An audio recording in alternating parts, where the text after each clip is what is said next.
ভালো করে জেনে নিন, এবার থেকে আধার কার্ডকে সক্রিয় রাখতে গেলে আপনার পরিচয়পত্র এবং ঠিকানা এই দুটি বিষয়ে একটি করে কাগজ অর্থাৎ নথিপত্র আপডেট করতে হবে।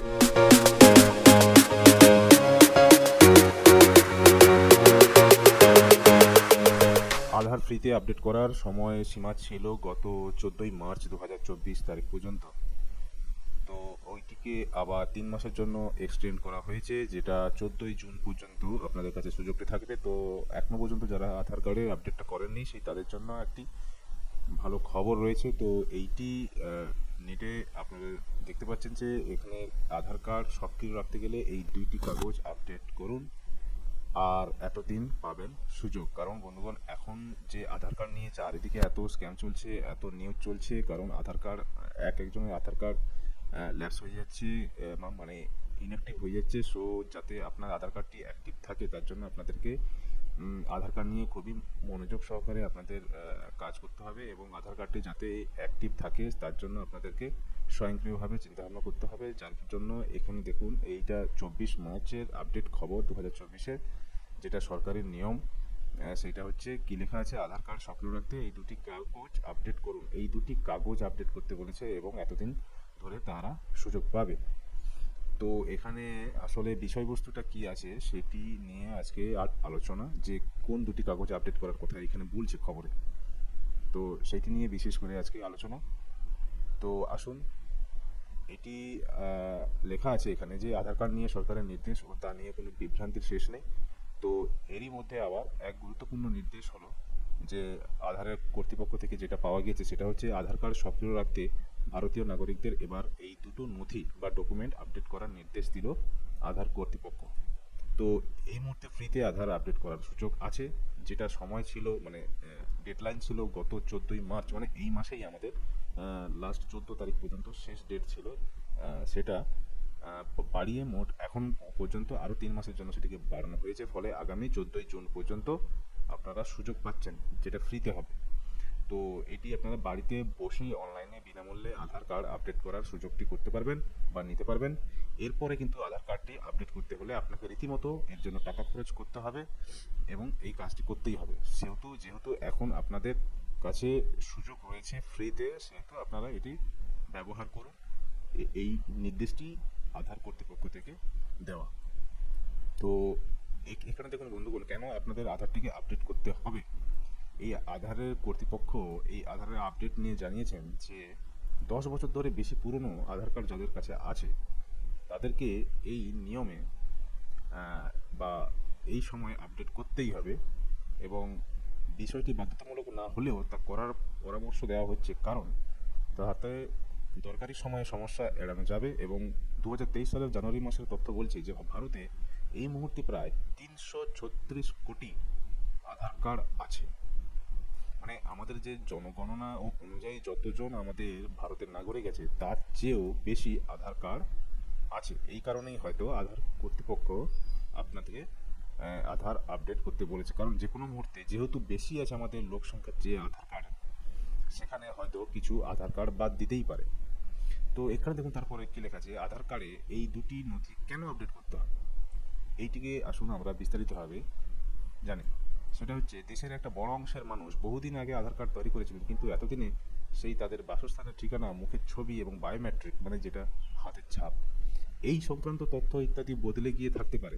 কারণ ধরুন কারোর হাতের রেখা তো আর সবসময় একই থাকে না, হাতের রেখা মাঝে মাঝে যে কোনো কারণে সেটা চেঞ্জ হতেই পারে। তো ফলে আজকে ধরুন যে হাতের রেখাটা দিয়ে আপনার আধার কার্ডটি তৈরি হয়ে আছে, সেটা ধরুন আপনার হাতের রেখাটা চেঞ্জ হয়ে গেল, ফলে আপনি পরবর্তীকালে সেটি আপনি দিয়ে কোনো কাজ করতে পারবেন না, কারণ লগ ইনই হবে না। তো আর সেই কারণেই আধার কার্ডের তথ্য আপডেট করতে বলা হয়েছে। এবং আর একটা বিষয় কি, ধরুন আপনি যখন আধার কার্ডটা তৈরি করেছিলেন তখন আপনি একটি জায়গায় ছিলেন, একটি কোনো নির্দিষ্ট জায়গায় বা নির্দিষ্ট জেলাতে বা নির্দিষ্ট স্টেটে ছিলেন। এখন ধরুন আপনি কর্মসূত্রে হোক বা যে কোনো কারণেই হোক আপনি অন্য জায়গায় স্থানান্তরিত হয়েছেন। এখন যদি আপনি আধার কার্ডটি আপনার নতুন অ্যাড্রেসে আপডেট না করেন তাহলে কিন্তু মুশকিল হয়ে যেতে পারে। তো এই কারণ এই এত দীর্ঘ সময় পর আপনার আধার কার্ডে যে তথ্যগুলি আছে তা আপডেট না হলে আধারের উদ্দেশ্যই অকেজো হয়ে পড়বে। তাই আধারের কর্তৃপক্ষ ঠিক করেছে যে 10 বছরের বেশি পুরনো আধার কার্ড থাকলেই তা আপডেট করতে হবে, এবং যেটা ফ্রিতে হচ্ছে এখন আপনাকে সরকার চান্স দিচ্ছে ফ্রিতে করা। এবার কেউ কেউ ভাবতে পারেন যে 10 বছর আগেও যে ঠিকানায় বসবাস করতেন এখন সেই ঠিকানাতেই উনি আছেন, তাহলে নতুন করে কি আপডেট করবেন? হ্যাঁ, এটি একটি ভালো কোশ্চেন, যেটি উত্তরে কি লেখা আছে সেটি আমরা দেখব। তাদেরকে বলা যে ভালো করে দেখে নিন আপনার ঠিকানার ইংরেজি স্পেলিং, মানে ইংরেজি যে বানানটা সেটা ঠিক আছে কিনা। সেখানে ভুল থাকলে তাহলে সেই ভুলটিকে সংশোধন করুন আপডেট করে। আর যদি সব ঠিক থাকে এরপর আপনার ছবি আপডেট করুন। কারণ দেখুন আপনি হয়তো 15 বছর বয়সে আপনি আপডেট মানে আধারটাকে হয়তো তৈরি করেছিলেন, বা ধরুন কেউ কেউ 6 মাসে তৈরি করে তার ছেলে মেয়ের। তো সেই সময় যে ছবিটি হয়ে আছে, এখন নিশ্চয়ই আপনার যদি বয়স আরও ধরুন 10 বছর পর হয়ে গেছে, তো এখন আপনার সেই ছবি হয়তো নেই, মানে আপনার হয়তো চেঞ্জ হয়েছে ফেস, তাহলে আপনাকে সেই নতুন ছবি দিয়ে আপনাকে সেটিকে আপডেট করতে হবে। কারণ 10 বছর আগে আপনাকে দেখতে যেমন ছিল, 10 বছর পর অবশ্যই আপনার দেহাকৃতি এবং লোকেশন পরিবর্তন ঘটে গেছে, তাই সেটিকে আপডেট করা দরকার আছে। এর পাশাপাশি কর্তৃপক্ষ জানিয়েছে যে আধার কার্ডকে সক্রিয় রাখতে গেলে আপনার পরিচয়পত্র এবং ঠিকানা, এই দুটি বিষয়ে একটি করে কাগজ অর্থাৎ নথিপত্র আপডেট করতে হবে। তাহলে কোন কোন দুটি নথিপত্র আপডেট করতে হবে আধারে, ভালো করে মন দিয়ে শুনবেন।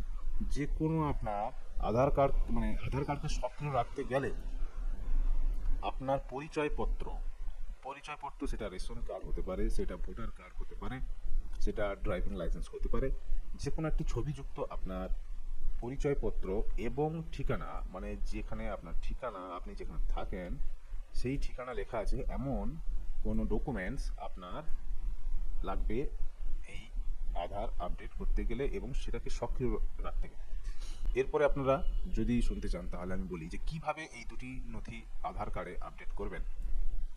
1 নম্বর, প্রথমে মাই আধার পোর্টালে ঢুকুন, সেটির লিঙ্ক দেওয়া রয়েছে, আপনারা দেখে নিন। এরপরে 2 নম্বর হচ্ছে আধার নম্বর সহ ব্যক্তিগত বিবরণ দিয়ে লগ ইনটা করুন।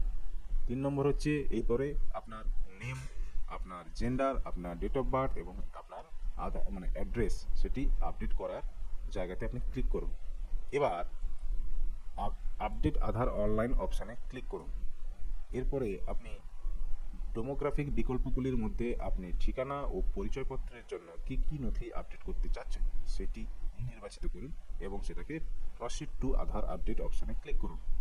এরপরে আপনার ঠিক করা তথ্যের সাপেক্ষে উপযুক্ত নথির ছবি আপলোড করুন এবং ঠিকানার ক্ষেত্রে ঠিকানার প্রমাণপত্র বা বয়স পরিবর্তন করতে যদি চান তাহলে সেই ক্ষেত্রে বয়স পরিবর্তনের ক্ষেত্রে বয়সের প্রমাণপত্র আপলোড করতে হবে। এরপরে একটি আপডেট রিকোয়েস্ট নম্বর অর্থাৎ ইউআরএন নাম্বার, এটি আপনার কাছে রেখে দিন, মানে এটি আপনি পেয়ে যাবেন, সেটিকে আপনাকে নোট করে রাখতে হবে কোথাও, কারণ পরবর্তীকালে ওই সার্ভিস রিকোয়েস্ট নম্বর সেটিকে ট্র্যাক করার জন্য আপনার এই ইউআরএন নাম্বারটা লাগবে। হ্যাঁ, তবে একটা জিনিস মাথায় রাখবেন যে নিজের ছবি বা বায়োমেট্রিক ডেটা আপডেট করতে যদি আপনি চান বা যদি আপনাকে আপডেট করতে হয় তাহলে কিন্তু আপনি নিজে বাড়িতে বসে ওটিকে করতে পারবেন না। সেটির জন্য আপনাকে নিকটবর্তী যে আধার সেবা কেন্দ্র আছে সেই সেবা কেন্দ্রে আপনাকে গিয়ে সেখানে টাকা দিয়ে এই গোটা প্রক্রিয়াটি সম্পন্ন করতে হবে।